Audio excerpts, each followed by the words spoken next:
Tales of the Wild Northwest. So Augustus was going to Gaul. He made the announcement one afternoon to his family and friends reclining at dinner. To the children seated as usual at a nearby table, going to Gaul meant excitement and adventure. Going to Gaul, exclaimed the 10-year-old Drusus in an excited whisper to his brother Tiberius. Their stepfather was going to Gaul.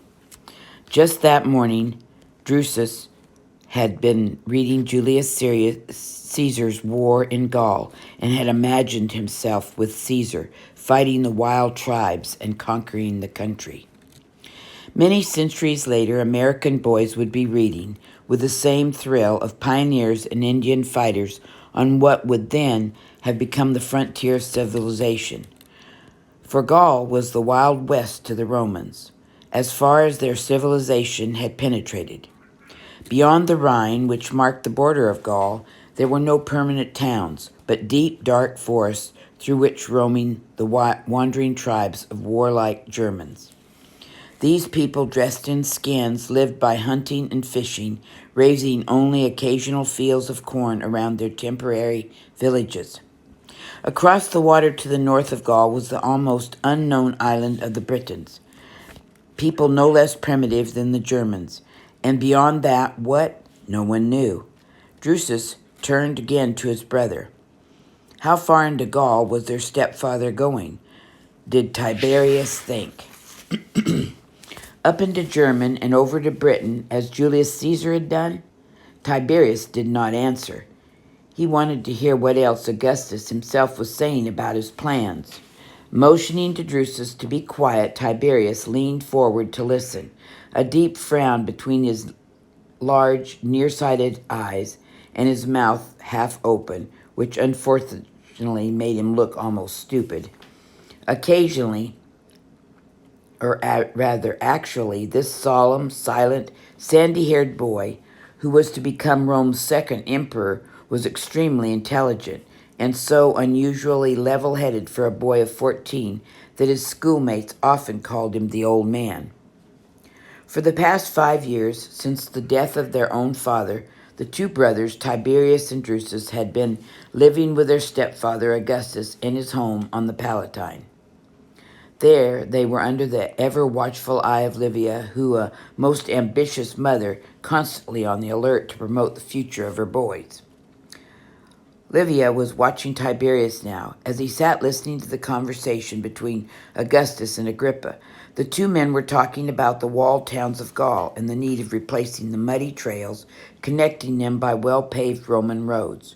Livia was pleased to see how absorbed Tiberius was, but wished he would sit up straight and not squint so, comparing him, as she always did, to Marsilius, Octavian's handsome son, who always appeared to better advantage.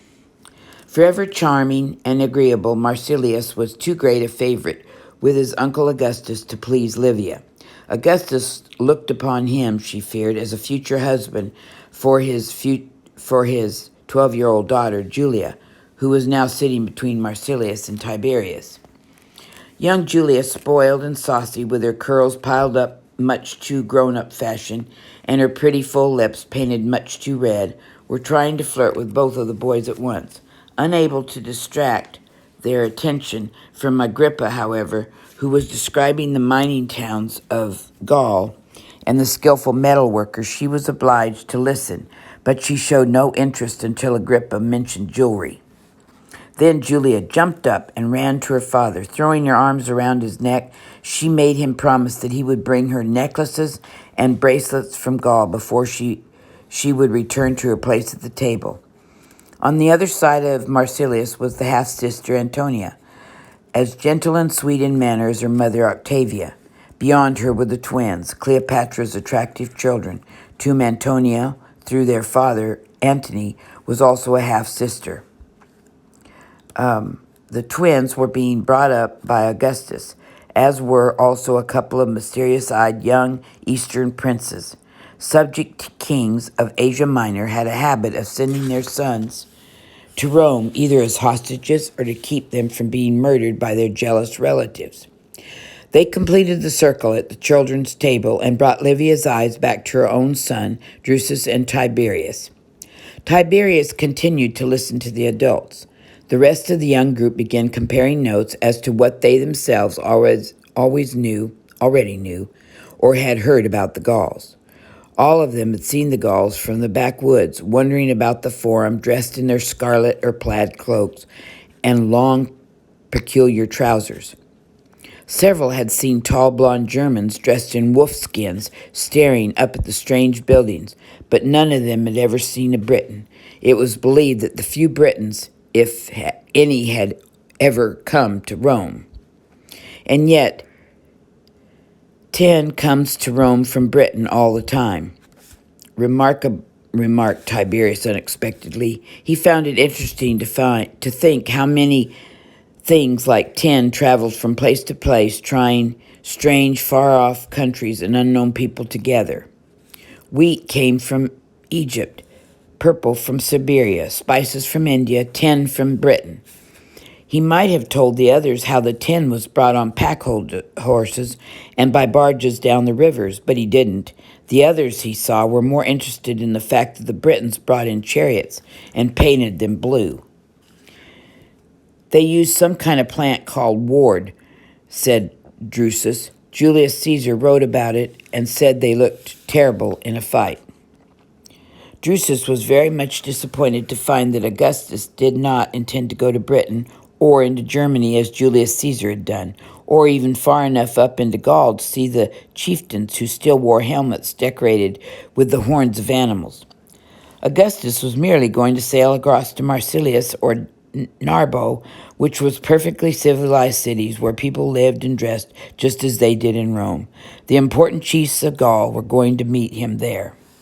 Augustus was going to divide Gaul into 4 parts instead of 3, have the people counted, open schools to teach them to speak Latin, and set up Roman law courts.